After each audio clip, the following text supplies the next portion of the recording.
Thank you, Frank. Okay, we're going to talk about Leviticus 25:10 today. If you guys want to open your Bibles, you'll be ready to go. If I can, there we go. Okay. 25:10.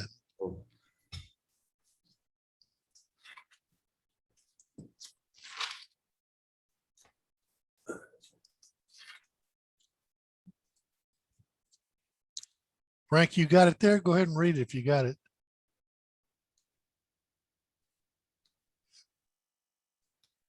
You're muted, Frank. Oh, I'm sorry. Okay, 25:10. What does it say?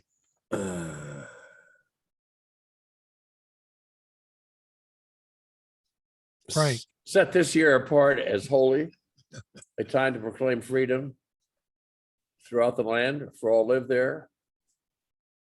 It will be a jubilee year for you, when each of you may return to the land that belonged to your ancestors and return to your own clan. All right.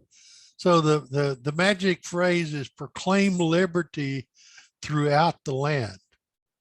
Now that's what we're going to concentrate on today. Let's look at the context of it. The land of Israel. Somebody read what's on the screen. Who's good at that?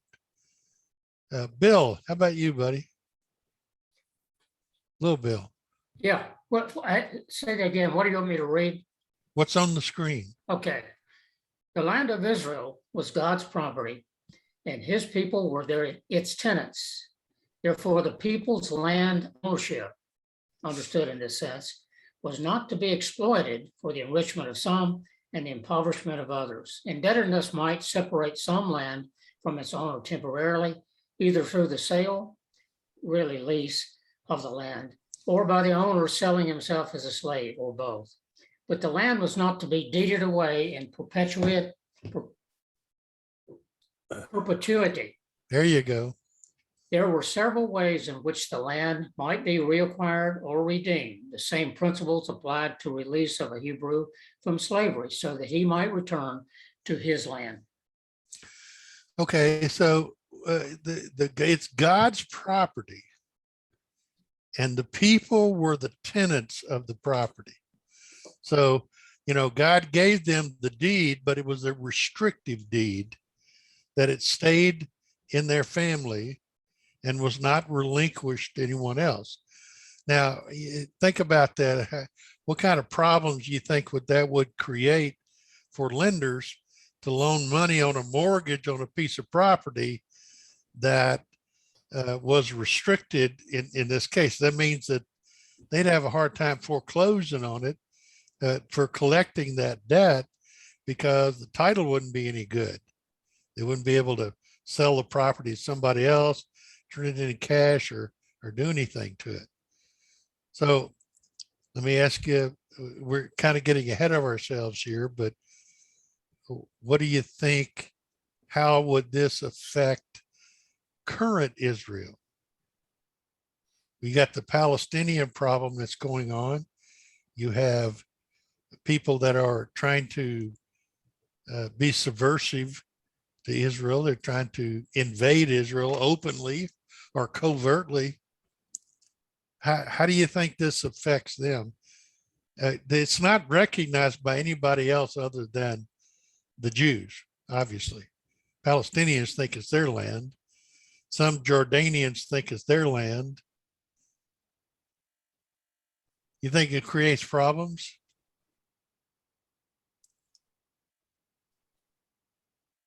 I would think that it would. So what do you think about the government who's willing to negotiate and make a deal, for instance, with the Palestinians, that the Palestinians can own a certain section of the land and live there? Do they have the right to do that? God's property, not theirs. You realize that currently the nation of Israel is only about 20% of the land that God gave them originally? Did you know that?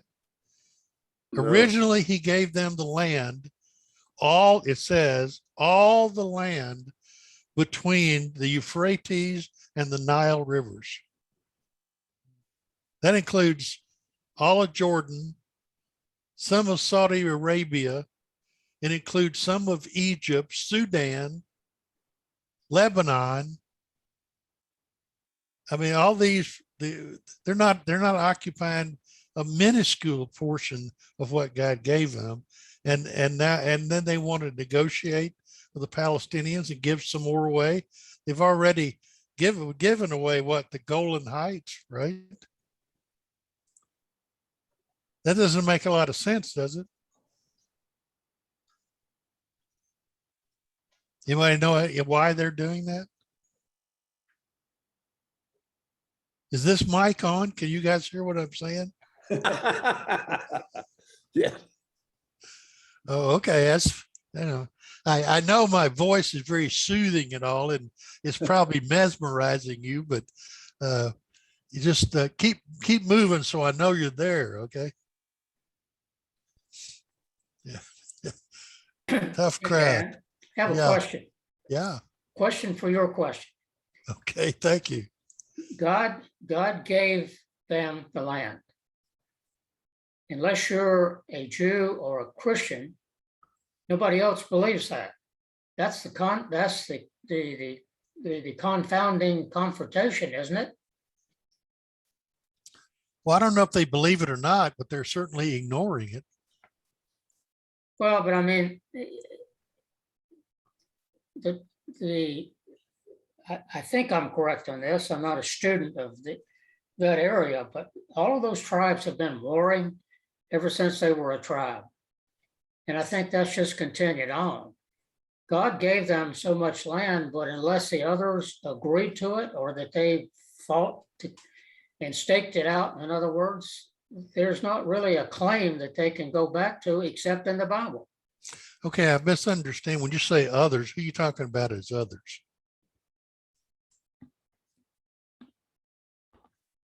I'm just saying, other than the Jews who are listed in the Bible, is there any other proof that that land belongs to them? Well, regardless of the Jews, it is in the Bible. So Yeah. But from a if you, secular standpoint, from I- a secular I- standpoint, a worldly standpoint, right. I think that's what Bill's trying to say, maybe, I don't know. Yeah, that's probably right. Right. Is that what you're saying, Bill? Yeah. Yeah, I don't know. I don't have an answer for that. But they obviously are not either recognizing the right in the Bible or they are ignoring it, one of the two. Mhm. I could see the Arabs being that way. I can see that because, they think that everything was given to them as being heirs of Abraham also. So they don't necessarily recognize the Jewish perspective on it. They have their own perspective on it. Their man was in competition with Isaac from all along. So in Leviticus 25 talks about the Jubilee year. You understand what that is. Every 50 years, the land reverts back to the originals. And it says that you shall consecrate the 50th year to all its inhabitants. It shall be a jubilee for you, when each of you shall return to his property, and each of you shall return to his clan, and proclaim liberty throughout the land. That's the idea. So, take a look at and think about the journey that Israel has been on. They've been dispossessed. They were homeless. They were nomadic for an extended period of time, and to come back to where they are, it's pretty remarkable, how that happened. and how they were called back from where they were. Hey, Terry. Hey, Dave. Morning, we were out, Which one? I Dave started, Woods or Dave Dubose? Jim's not with us this morning.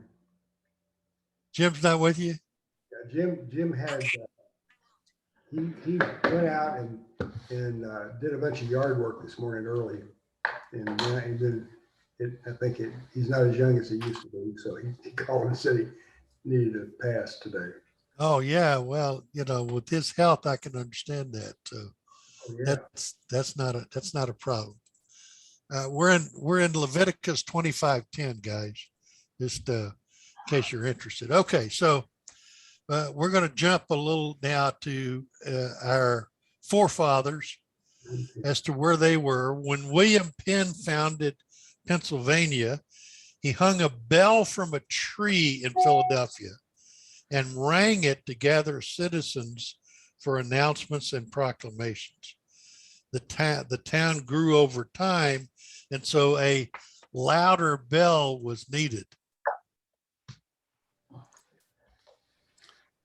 In 1751, Isaac Norris, the Speaker of the Pennsylvania Legislature, built a tower on the south side of the State House, and it was called Independence Hall.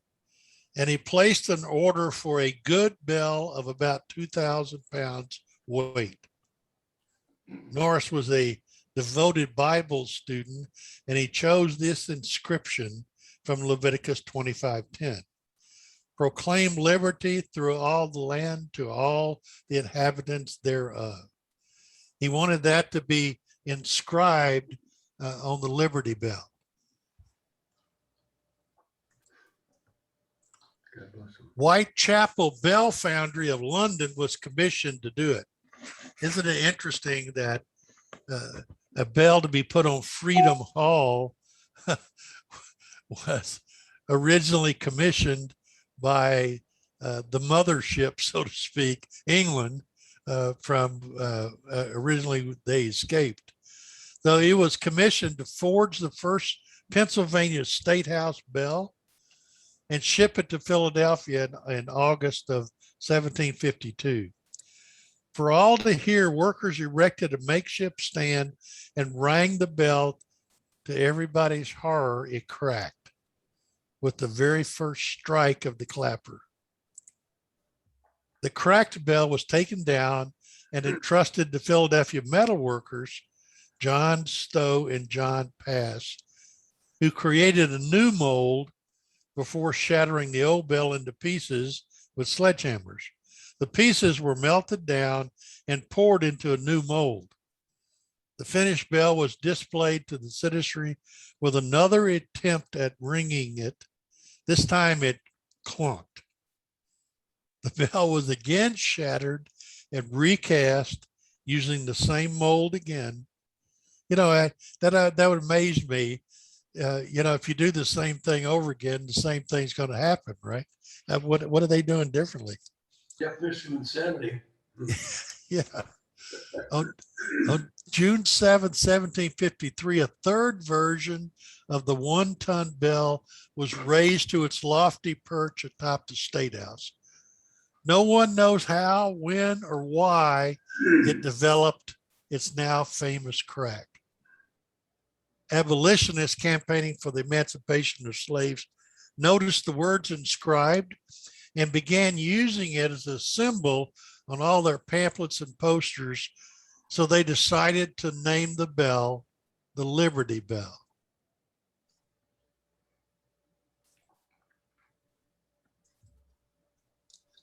Speaker of the Pennsylvania Assembly, Isaac Norris, chose the inscription for the state bell in 1751.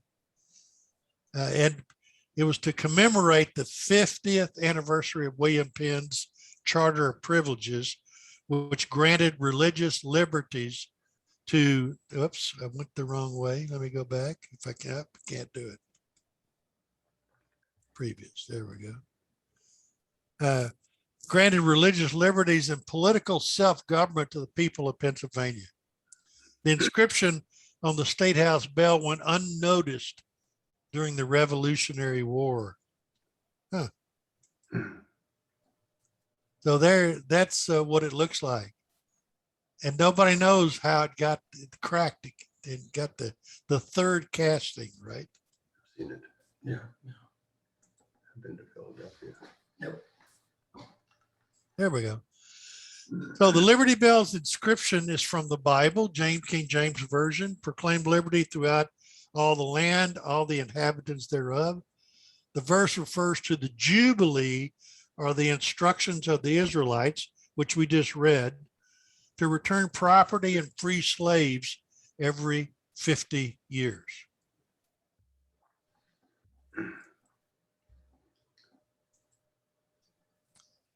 Abolitionists campaigning for the emancipation of slaves noticed the words inscribed and began using it as a symbol for themselves. And they referred to it as the Liberty Bell. When British troops invaded Philadelphia, the State House bell was moved to Allentown and hidden beneath the floor of a church to protect it. It's a ton.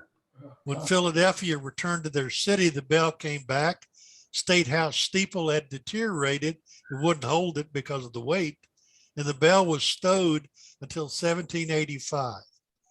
In time, it was rehung and started ringing again, announcing the news of the day until sometime in 1830s or 1840s when it developed its now famous crack. So the previous crack expanded itself is what it amounts to. So here's a modern day look at this. Choose God is the title to it. The sound working for you guys? I can hear you fine. No, No, no Not sound, working? no sound in the movie. Now can you hear it? it's on.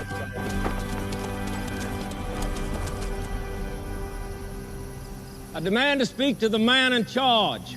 I am Osawatomie John Brown. I am in charge. Mr. Brown, I'm Lieutenant Colonel Robert E. Lee of the United States Army. I'm here on orders by President James Buchanan to demand that you and your outlaws surrender this fort. I'm willing to offer leniency in exchange for a peaceful surrender.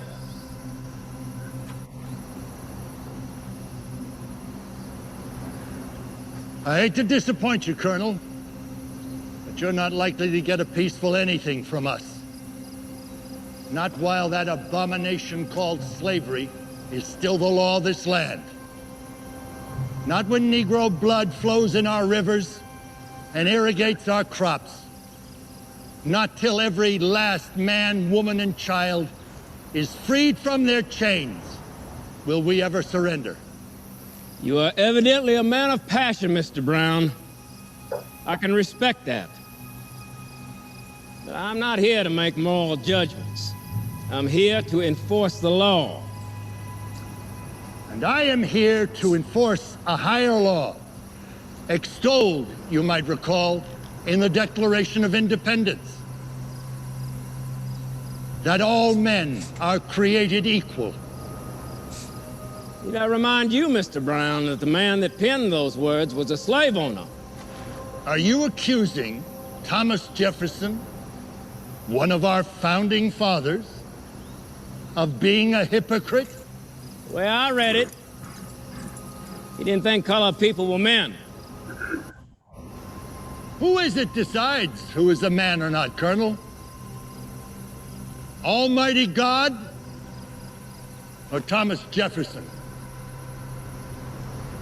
I'll go with God. I'll go with God. That's a pretty good response, don't you think? Whoops. Movie out too. Okay, so instead of, we'll go to contemporary. I thought I would do something a little different for you guys today. So what I did was I went through a lot of editorial cartoons, and I'm posting those up for contemporary purposes about the Liberty Bell. No, this is it says is a limited government. What a bunch of extremists that would want a limited government. The forefathers wanted a limited government. So what is the weight is for inflation and its sovereign debts.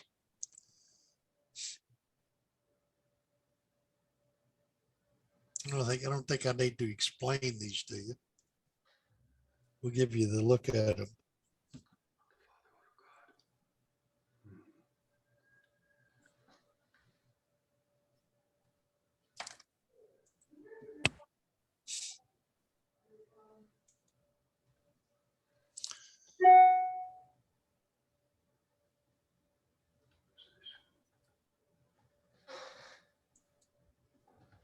Do we lose him? No, he's just running through without comment. Oh, I did, I guess.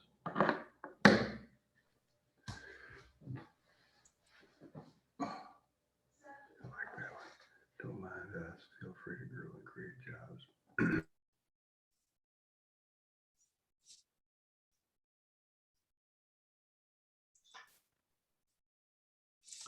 So we do have some natural symbols that we can deal with. For instance, the Liberty Bell, obviously, and that's the new building that replaced the two on the Trade Center. And we have these symbols.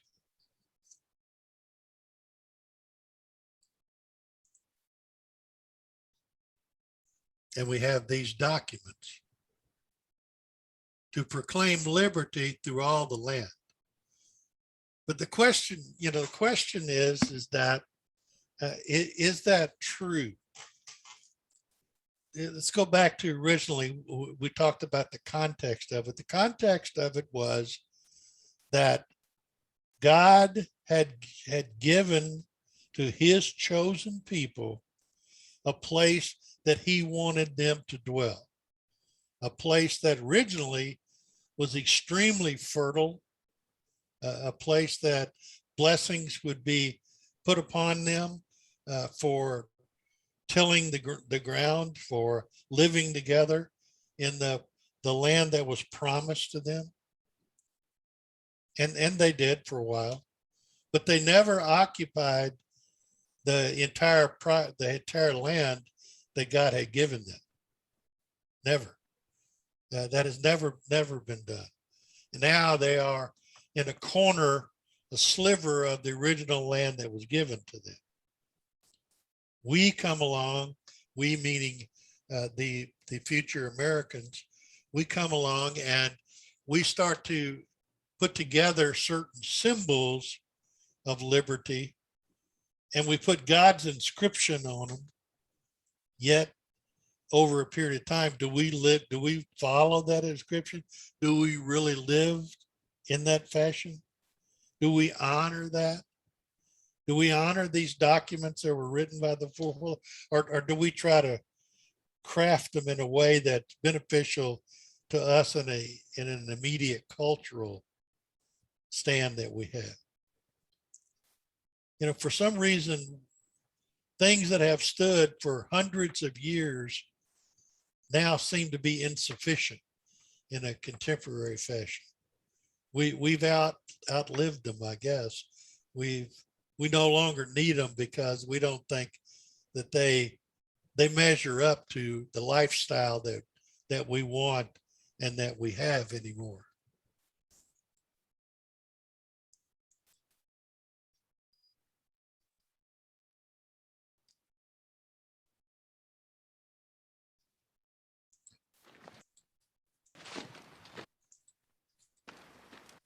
Well,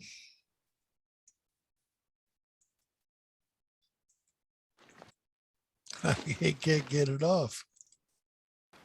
You want two Wielbielski? There we go. Okay. So if you put those two clips together, what does it say? It says, I choose God and we are designed to live like human beings. You go back to the original concept and the context of the verse that was given to us in Leviticus. And you know, what does it say? It says that God owns everything, that he's allowing us to use it as long as we don't misuse it. So when we choose God, and in this country, as far as our founders are concerned, you know, it's ironical that every document that we have, the Bill of Rights, the Declaration of Independence, Constitution of the United States, all those documents, every document that we have has God's name on it. And it is talking about our alignment with God and his plan. And the reason for that is because God owns everything. That's goes back to Leviticus as far as the soil is concerned. So for 200 years, we have been following that until now. And now somebody else wants to make that claim. Somebody else wants to interject their thoughts and opinions. And usually, I mean, it appears to me a minority wants to do that, but are getting away with it. In our contemporary society, we're not choosing God, and we are getting away from living like human beings. Living like human beings means that we have a trust relationship with each other, that we come to protect and defend each other. And, you know, we're not doing that. Let me, you know, I just couldn't help but look at the drone pictures of today down in Del Rio. Those people are not living like human beings down there. You kidding me? 8,000 people under an expressway viaduct? What kind of life is that? They had live pictures. They were showing just the cause of the trash removal, the cause of the porta potties. They're not living like human beings at all. And, you know, we are causing that. We as a country are causing that because we have allowed open borders. And so the people who have absolutely nothing are coming so that they can have something. Anything is better than what they had. And these are pawns that are being used in a big chess game that's being played in this country. And people are not considered to be human beings. They are considered to be usable and disposable for the ultimate agendas of people in power. And that's, you know, we're so far away from where we came. It's just absolutely incredible. And we are allowing this because we're in this country and it's gotten out of hand. We have allowed things to happen by neglect, by ignoring things that were leading up to this. We've let it get away. So how do we bring it back? How do we get back within God's graces? How do we get back to doing what we were called to do originally?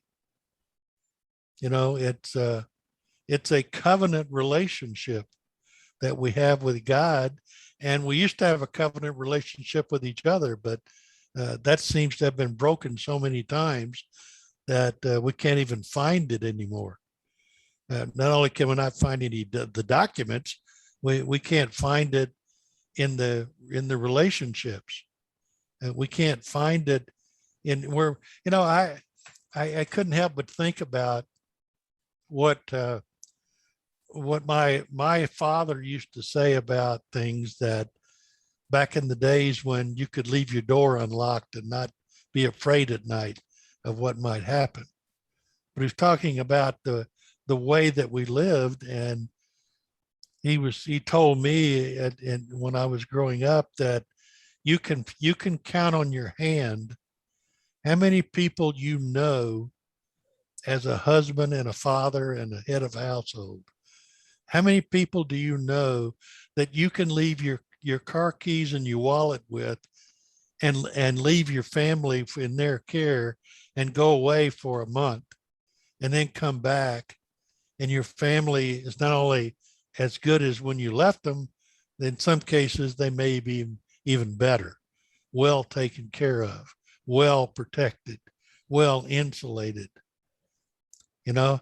And I thinking to myself, wow, if I could find 5 guys to be able to do that, that would be miraculous. That'd be great. So, and there's no disparity to you guys because you guys are thousands of miles away. But think about that. How did we get there? How did we allow what we have in this country to slip away from us? Is it because we had too much?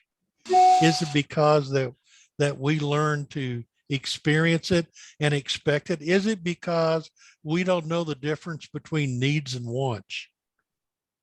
You know, One thing we've gotten away from where we want to take care of each other and we want to run it all through the government and let the government take care of everything. And then we're at the mercies of what the government believes is right, what the politicians believe is right. It was kind of interesting in Bible study this morning with FCA coaches. We went through a list of like 10, 12 items of how much faith did we have in each thing. And it was God and finances. And one of the things was politicians. Well, God and finances and all that other stuff were like 5 and above. And you got to politicians and it was 1 or 0. And yet we keep allowing them to, as opposed to us maybe picking the charity that we want or working through our church or trying to help in that way, well, the government will take care of them. So. But that's not the government's job. No, it's not. Never was the government's job. But that was God people. put that on. God put that on us collectively in the church. Absolutely. Yeah. And we've gotten away from. You're right. We've gotten away from that responsibility, Dave, to take care of each other. What do you guys think there, Dave? You and Terry? Dan, it's interesting because we've allowed the minority, the wokes, the Antifa, even some of the government to take control. We, the majority, haven't come to action, come to arms, whatever it may be. We sit back like sheep and let that happen. It's our responsibility to take control of this country again. I'm not talking about civil war. I mean, vote. I mean, too many people vote, party line. We need to look at both parties. We need to understand what's good for us anymore. And we tend to just lay back and think somebody else is going to make it happen. Well, I think we all have to stand up and start to make it happen. So somebody, you guys are all smart. Somebody answer me this dilemma that I've had. And the dilemma I have is that we can take what are undoubtedly terrorists and put them into Guantanamo Bay. And there's an uprising of a group of people that demands that we put these people on trial and then demands that we release them or exile them to another country and to be held somewhere else. They're eventually traded or swapped as negotiating items, or they just are released by that country. And yet we can have people that go to our national headquarters, the People's House, on January the 6th and march through the building. Over 500 of them get arrested. They're held without bail, without arraignment, without a trial. I don't get that. I mean, I don't, help me out here, guys. I don't get it. How can that be? I mean, where, if nothing else, where are the public defenders? You know, where are the ACLUs? Where, how does that happen? Deep state. It's because the people that they illegally are holding with, they're holding them up. It's because of their political beliefs, not because they're not giving right. They don't have the rights that any normal person would have because they are conservative. Yeah, it's an opportunity to make a statement against a world leader, i.e. the President Trump. And I agree with Terry. It's totally political, you know? Well, I mean, I understand why it's happening. Okay. What I don't understand is the what of it's happening. What I don't understand is that this country does have in place certain checks and balances. It has certain laws that have been enacted that have to be followed. And when they're not followed, there are consequences to that. Yet there's no uprising. There's no movement in the streets. Where are the curious amici? Where are the friends of the court to rise up and say, I'll defend that guy. I'll go there. You can't hold that guy without bail. You can't hold that guy without an arraignment. There is due process that's involved. It's prompt. And where are those people? Where's Robin Hood when you need him, you know? I mean, I don't get it. How can you get by with that in a country that those are the foundational laws that were established? And we extend those to terrorists, and yet we can't extend those to our own native citizens? I don't get it. I truly, I'm just astounded that they're talking about these people being in jail for 6 months with no arraignment. Now I get this, that, the politicians have successfully intimidated some of the prosecutors, and therefore there's no bail, but that's the judge's decision, not a legislator's decision, right? So where is the system falling down? Where is the judicial aspect of the system? The legislative aspect seems to be running things, and then the executive branch of it is doing nothing. And yet the judicial is vacant. I mean, don't they read their own laws?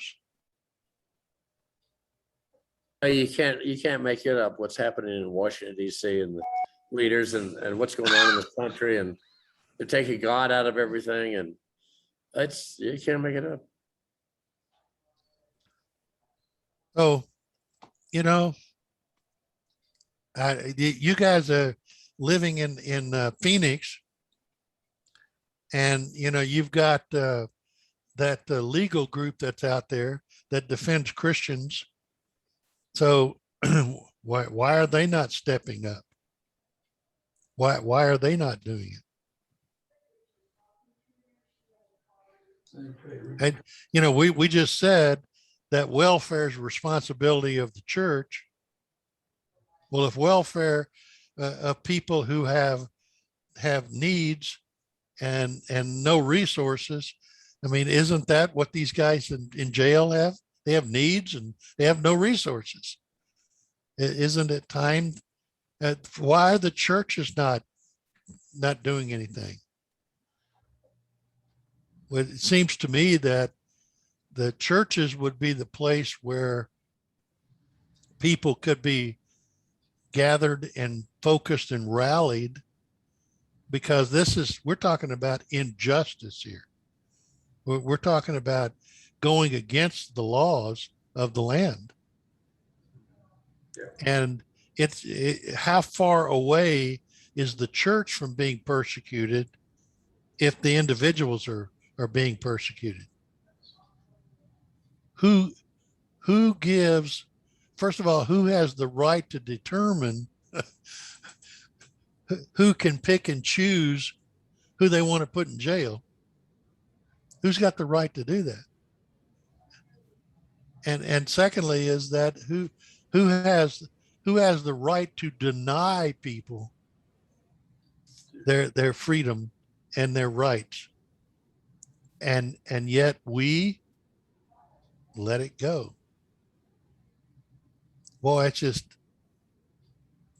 amazing. Then you got, I mean, I read every single day things that say that they are disarming us, not only of weapons, which they want to do, but they're disarming you of your rights. Hey, where does it say that the government has a right to tell me what I do in my own house behind closed doors? Where does it say that? And yet that's what they're doing. That's exactly what they're doing. You know, the what does it say? What in the Genesis and then again in Leviticus? I mean, that's the verse we're looking at.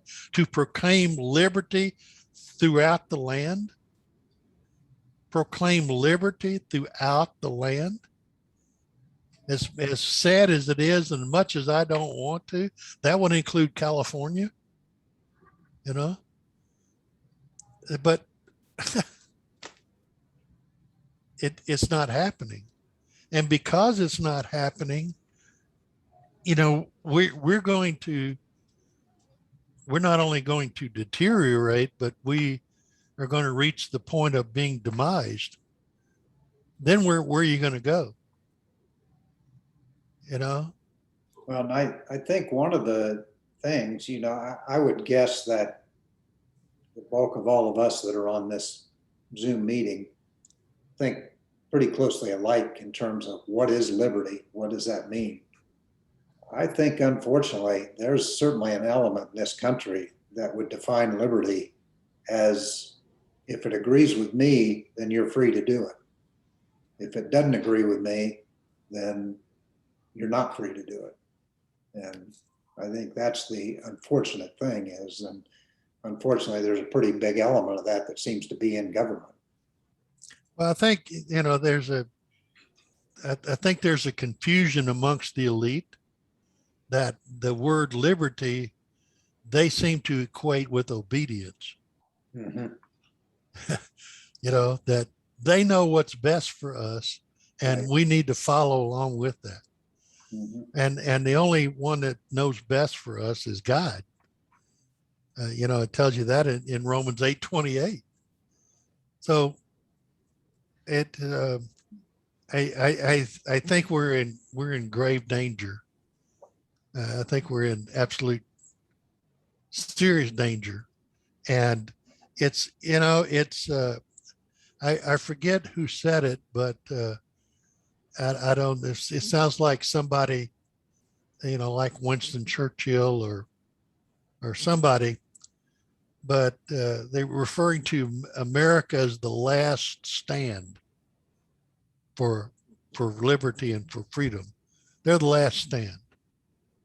And I could not help but remember a quote by Richard Gere in one of his movies, An Officer and a Gentleman, when he was broken down physically and emotionally, and he was told that he didn't have what it takes and he needed to get out of the military. And his comment back was, I've got no place to go.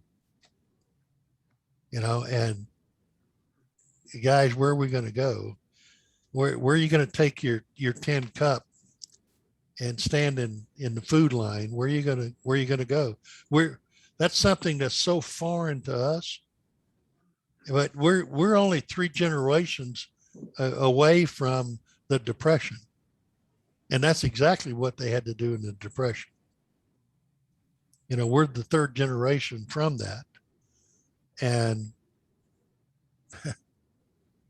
it's not far. I mean, that's one thing that churches do. They run the food banks. If they didn't, I don't know where we'd be, but the government does food coupons. And that doesn't seem to work out. Go ahead, Dave. I just Googled it, and I don't know that he was the first person to say something like this, but Ronald Reagan said, if we lose freedom here, there is no place to escape to. This is the last stand on earth. Oh, there you go. Okay. Yeah. Yeah. So, I kind of thought that this proclamation was extremely important. And it couldn't happen to back of my mind, thought to myself, I wonder how long it's going to be before one of the woke groups realizes that that's there and either does away with the Liberty Bell because it's broken, we need to do something anyway. We can put a recording in, or erases the inscription that's on the bottom of it.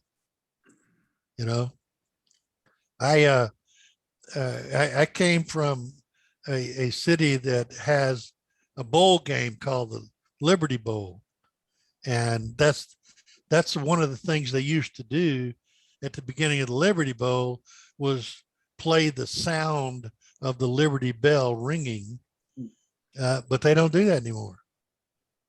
They don't do that anymore. They used to have at least one of the military academies choral group come to sing the national anthem. They don't do that anymore. So each year they get further away from the title to the game. And it's amazing to me how things like that, I know that sounds like a petty thing, a little thing, but it's the little things that really make up the big things. And we go back to our quote from Leviticus again, and this is what God said. He said, proclaim liberty throughout the land. And if you don't know when to do it, then do it every 50 years. Well, there's a generation change every 35 years. So he's trying to make sure it doesn't get lost. Tradition stays there. Go ahead, Dave. Back to Reagan's quotes. The one he said is his inaugural address, where he says, "Government is not the solution to the problem. Government is the problem." Yeah, that's where we are. Yeah. Yeah. Well, it's a good thing that we know the end of the story because it's going to be heavenly. Boy, no, you were quiet a long time to think that one up, Frank. That's very good.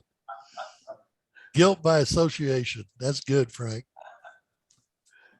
Okay, so anybody got any suggestions? And I have a comment. Most of you know, all of you know that I'm from North Carolina and happen to be from the Mecca of NASCAR, which is I'm not from Charlotte, but I lived close Charlotte, North Carolina. And now that's become the Mecca for NASCAR.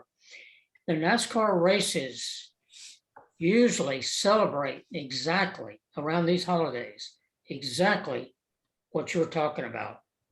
They recognize it. It's televised and it's promoted. NASCAR. So I don't know what that means, if anything, but I think it's in respect to some of the professional teams and so forth no longer. That's not true in NASCAR. They're still going back to their grassroots, which was from that section of the country that grew out of this liberty and the background. Let us put that out for what it's worth. If you don't watch a NASCAR race, you would have missed that. But over these holidays, boy, they promote it big time. Flags, songs, flyovers, all of that. That's great. Well, I just hope that the the Taliban will continue to allow us to use their airplanes for the flyovers that we have.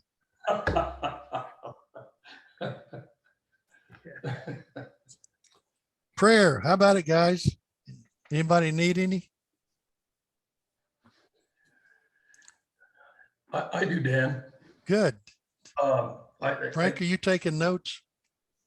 I am. Okay, go ahead, Dave. Please pray for I'm a mentor of a young boy, he's 16. They are in the Adobe Mountain Detention Center. That is the hardest of hardest youth criminals. And I have a boy, his name is Casey. I've been with him a couple of times. I see him every week. And I just pray that the Lord puts on his heart to open his mind up